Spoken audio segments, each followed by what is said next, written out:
Okay, since my last video, there have been some developments related to Novak Djokovic and the Australian Open. So I want to talk about these real quick. So he released a statement on social media addressing his attendance at events following the COVID-19 tests. And then I'm going to go through everything after that. So in a statement released on Wednesday, the men's world number one said he was unaware of a positive test result when he made public appearances on December 17th, but was aware he tested positive before a media interview on December 18th. He also said a mistake on his immigration form about previous travel before arriving in Australia was human error and not deliberate. Djokovic was released from detention in Melbourne on Monday after an Australian court overturned the government's decision to cancel his visa. He was met with controversy after being granted a medical exemption to COVID-19 vaccine requirements by Tennis Australia. Djokovic says he wants to stay and compete in the Australian Open. However, Australia's immigration minister, Alex Hawke, who still has discretionary power to revoke the visa, is currently considering the matter. So we'll have to see what ends up happening with that. So right now, Djokovic, as you can see, you probably are seeing in his social media, he's out practicing and he's doing his thing. And I'll show you that he's actually listed. He's not listed in the draw yet because the draws haven't been released, but so far he's seeded as number one when you go on the Australian Open website. But Der Spiegel had an article that came out, and there were two things that they were questioning. Number one was the COVID test results, and there were some discrepancies when it came to when he was positive and when he was negative. And I won't go into details on that because I don't want to bore everybody with that. But then the secondary thing was, did he lie on his visa application about traveling within, I guess it was like a 14-day thing before he ended up arriving in Australia. So there's something going on there. And now Der Spiegel did put something in their article, and I went ahead and circle it here, that there's an editor's note that there was a timestamp kind of discrepancy, in a sense that what they're saying is when the test results were actually downloaded is when the timestamp actually took place. I'm not really sure. Like this is what really kind of weirds me out, because I was saying in the previous video, I don't know of anyone that has tested positive twice. If they've already had COVID, I don't know of anyone that's tested positive a second time. Of course, I got a comment in the last video that because viruses mutate, of course, you're going to get, there's a possibility that you can get COVID again if you have already gotten COVID. Maybe that's true. I don't know. I'm not totally sure about that. But, when I was reading through all of this, one of the things that kind of stood out to me was, if Djokovic had already gotten COVID in 2020 and he tested positive again, this is going to be the first time that I'm aware of that someone has gotten COVID again. So I'm just going to go through this, and, I'm kind of muddling my way through. But there were a ton of articles that were coming out, and, he was getting slammed, and, some people are saying, he's a liar, this and that. And then other people are saying, oh, stand strong, this whole thing. To me, I think I'm not really sure exactly where to go with this, because if he lied on the application, the COVID, and I'm going to go into the COVID test here, where I think there could be, it's not necessarily Djokovic's fault. When it comes to the traveling part, you know where you've been, and if you're not checking where you've been, that's a different story. But there are articles all over the place just basically slamming Djokovic. And I think the vast majority of the articles are, the reason they're slamming him is because he's not vaccinated. And I'm going to go into that. But let me talk about the testing part of it, and where I think that, this is kind of an issue. I have a friend of mine who was going to go to Tahiti, and I blocked out the name, but let's take a look at these tests that they had to take before they can go to Tahiti. On 1-2 Sunday, rapid negative. 1-5 Wednesday, rapid positive, PCR negative. 1-7 Friday, rapid negative, PCR positive. 1-10 Monday, PCR positive, rapid positive. These test results are all over the place. And I'm going to go into another video related to PCR tests and how their cycles are ramped up to where they can test positive when there isn't actually a virus. These things, when it comes to these tests, are a real issue. And, again, this doesn't take away from the information that's put on the visa application, but I also think that something needs to be looked at when it comes to these tests. Because these tests, to me, this is a friend of mine who's going on a trip, and if you look at these test results, and you can say, "Oh, Dennis, you made these up," whatever.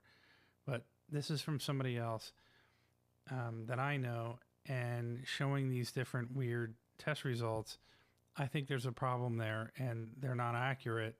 And let's just look at something else, related to the visa application, as opposed to the PCR test. But immediately, and I follow this guy because I'm a tennis fan, Ben Rothenberg with the New York Times. Immediately, first thing that he does, okay, Djokovic is, practicing, he's doing his thing. The first thing that Ben Rothenberg does is he chimes in. It says, Djokovic came into the gym before his hit. The place went silent with everyone staring. Talk about uncomfortable. Now, he's saying this is from a player. He didn't say who the player was. And, this is kind of like the typical attacks that Djokovic is getting. And Avi Yemeni, who kind of questions him, says, "Cool story, bro, but after Sergei Stakhovsky, who is a well-known player, says total BS, was warming up for my match in the same gym, find better gossipers." So basically, he's calling out Ben Rothenberg. Avi Yemeni is saying, "Cool story, bro." And immediately what ends up happening, as you can see here, is that Rothenberg, or Ben Rothenberg, blocks Avi Yemeni. And so what Yemeni says, Ben Rothenberg is the quote-unquote journalist obsessed with taking down Novak Djokovic. He's the mainstream media source. The problem is he's literally makes stuff up and blocks anyone who calls him out. And I've been watching this guy, Ben, and Avi is right. This guy has, along with other commentators within tennis, the ESPN, and I'm not going to name them now. I'll name them out specifically when it comes to these commentators. their main thing is to call out Novak Djokovic strictly because of his vaccine status. That's it. That's the only thing they're calling out. And because of this and how Djokovic is being treated, I do want to point out a couple of things. One of the things I want to point out is the Australian Prime Minister of Scott Morrison. And Scott Morrison is a bit of a hypocrite because back in September 11th, while many Australians were unable to celebrate Father's Day due to lockdowns, he traveled interstate to see his children. On the evening of Friday, the 3rd September, while the majority of Australia's population was in lockdown, Prime Minister Scott Morrison boarded an RAAF VIP jet at a cost to taxpayers of more than $2,000, flew from Canberra to Sydney to spend Father's Day with his children.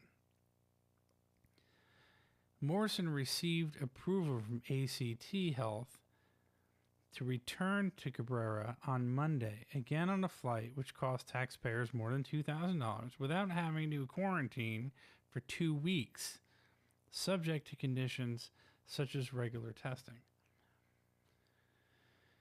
Morrison's actions may have been within the rules of the essential workers of the ACT, but they were a slap in the face to millions of Australians forced to spend Father's Day separated from their family.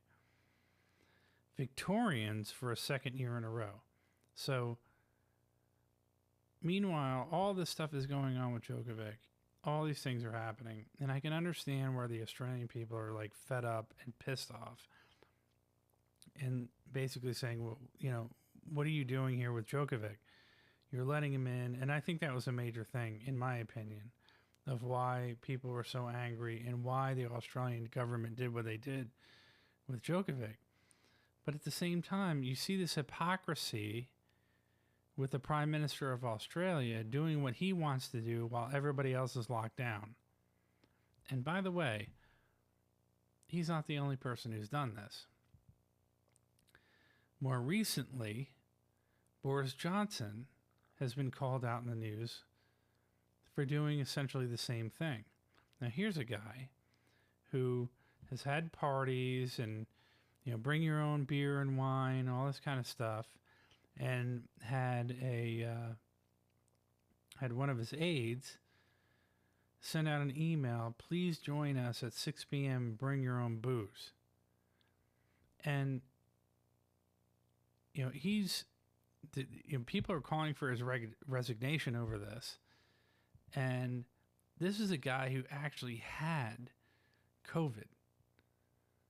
And I think, you know, people were kind of playing this off like it wasn't that big of a deal, but you really read the details of Boris Johnson. He was in pretty bad shape. I had COVID. I was in pretty bad shape. It was nasty. I had it in August. I had the Delta variant. It was bad, really bad. And for this guy to essentially say, you know, I'm going to have these parties, I'm going to do these things, I can understand why people would be upset about the fact that, about his hypocrisy. The same with the Australian Prime Minister. And United States, we're guilty of it as well. I mean, you have Nancy Pelosi. She was caught on security cameras getting her hair done in San Francisco when everybody else was told to lock down. You couldn't run your business. And she's out there getting her hair done, no mask, nothing. This was a huge story. And, you know, she feels like she's above the law.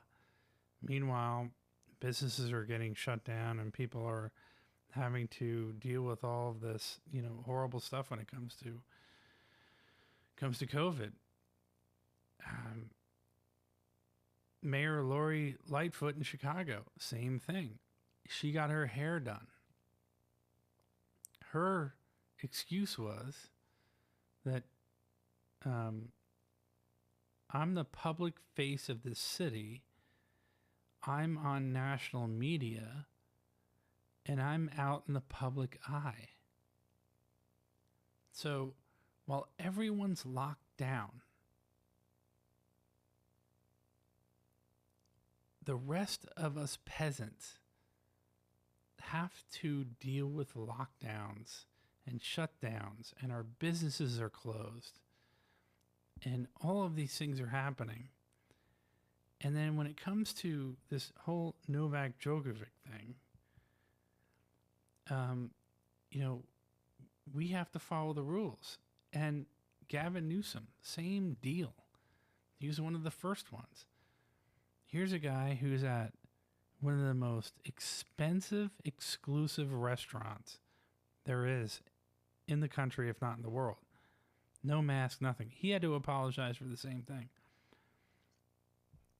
So you have all of these people who are telling you, you have to follow the rules, but we don't. And the point I'm trying to make, I guess, is that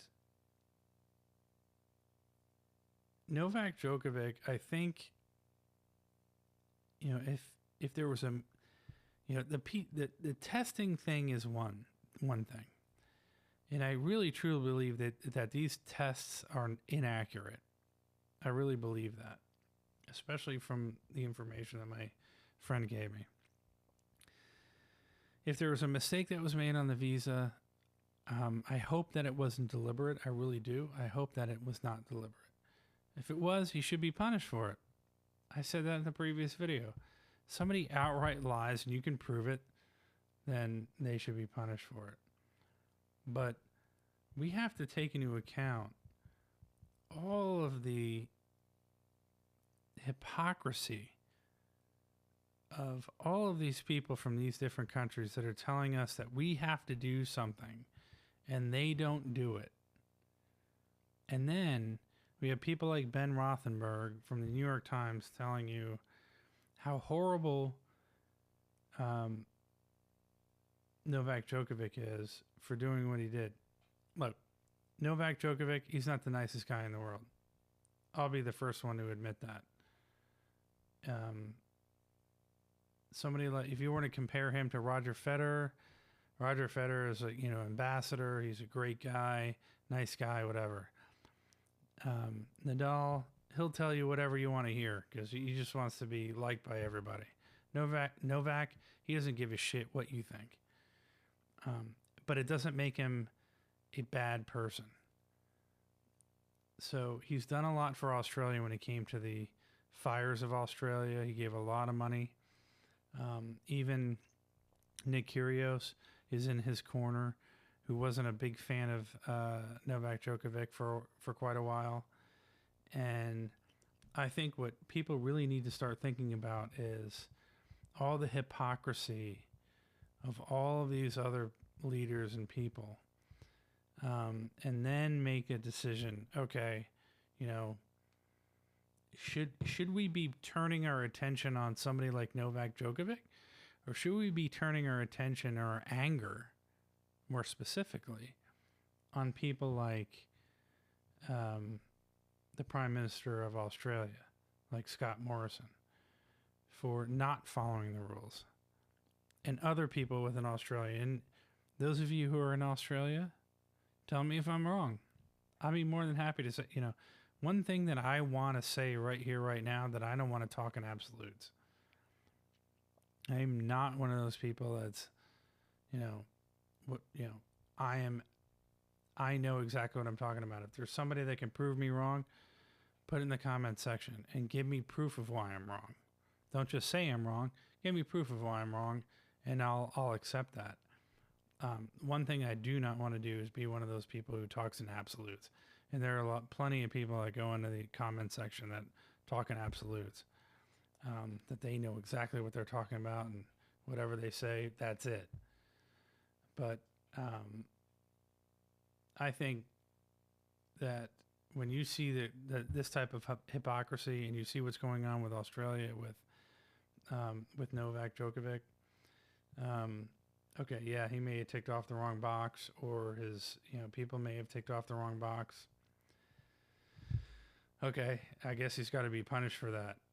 In my opinion, also, he probably should not have played. He should have protested because of what's happening to the Australian people.